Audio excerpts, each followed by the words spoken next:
So would I buy a 5 cap today? I mean, I would if the current situation is a 5 cap and it's mismanaged, leases are below market, square footage is incorrect that the tenants are being billed on, which happens all the time, I'll dig into that in a second, and that I can add value to be able to push that up, right? That's standard things. You see it in apartments all the time, right? People are buying properties at 5 caps based on current, and they think they can get it up to a 7 or an 8 cap based on what they're gonna be into it, and then sell it at 5 cap stabilized.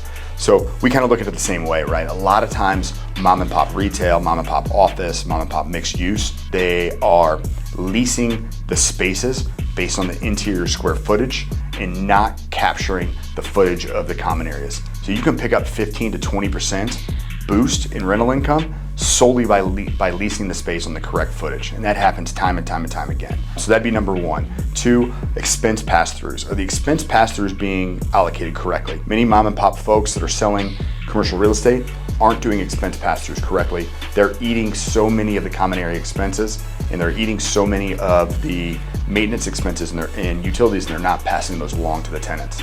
Also, they're not keeping up with the rental rates of the market, and they're just okay with keeping tenants in place because they don't want to rock the boat. So if there's big improvements in rental rate side there. Lastly, can you do improvements to the property that would make tenants just want to pay more in the long run? So if I can get 1 or 2 or 3 of those variables, I will absolutely buy it at a low enough cap rate because I know that I can increase the value, increase the cash flow enough to make that deal work really well.